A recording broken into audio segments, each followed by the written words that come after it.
Hey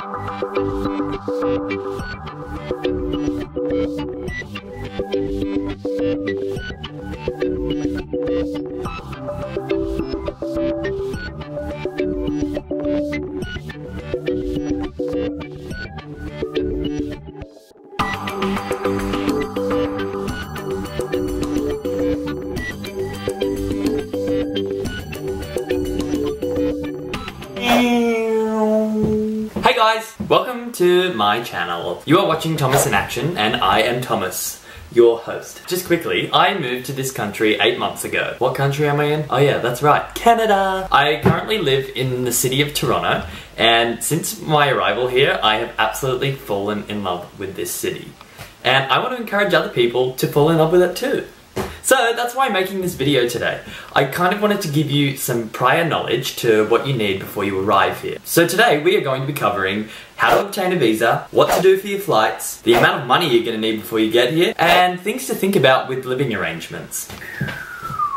Okay, so let's start with the hard part, a visa. Now, if you don't know what a visa is, it's basically a permit that lets you live in a country for a certain amount of time.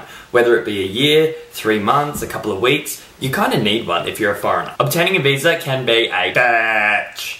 Here's why. They need to know everything about you. You're coming to a different country and you're asking, basically, the government to let you live there. And they kind of want to know that you're not like a total criminal. So, things that you're going to need are pretty treacherous and it is very time consuming. But once you do it, it is well worth it. You're going to need a valid passport. You're going to need at least $500 to pay for it. You're going to want to think about getting like your police check sorted so you can actually say, hey look, I'm not a criminal. And then do the application steps, which is pretty straightforward on this website that I found, mycic.com. Thanks mum, she directed me there.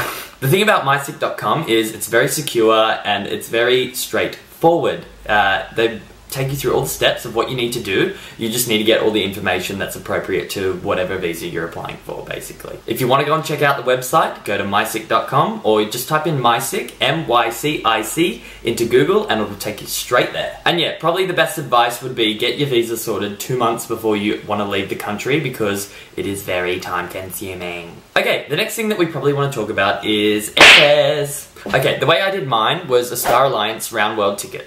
I did it through a travel agent, so somebody did all this work for me, thank God.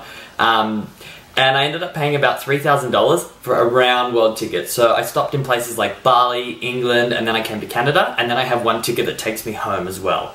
If you are pretty confident in getting your own flight sorted, just head on over to Star Alliance, or you can find other round world things, but that's the one that I used and found very useful. Okay, let's talk money, money, money.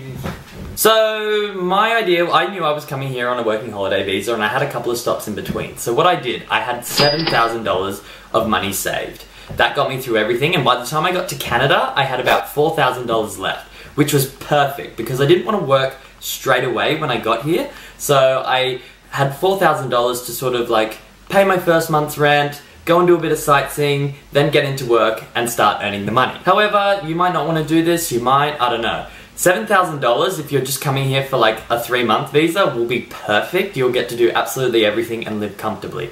The cost of living is a little bit cheaper than what it is in Australia, so it's kind of good. But yeah, $4,000 for a working holiday visa when you land is perfect.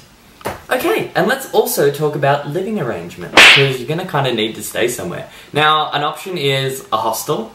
You can go and stay at hostels, you'll meet tons of fantastic people there. Or you can have a look at these two websites that I found pretty useful, Kijiji and Craigslist. I'll leave the descriptions in the link below because you kind of want to get sorted on where you're going to stay when you get to the country. That's the whole purpose. And these two sites are very useful. They've got, you know, in the ads that they kind of have like when the room's available, and you can kind of talk to that landlord or that person that's got the room up and organise something for when you get there. It's beautiful. Also, rent is paid month by month, so you kind of just pay it in bulk. It is a big scary number, but when you think about it, you're like, oh, I don't have to pay rent for another month, so I'm cool. But yeah, that's just a couple of prior tips that you need to know before arriving in Canada, or Toronto especially, and I hope you found it useful. If you did, make sure you give me a thumbs up and press subscribe, because we're going to be travelling the city of Toronto, and I'm going to be showing you why it's an amazing place to live. Until the next episode, I'll see you later. Bye!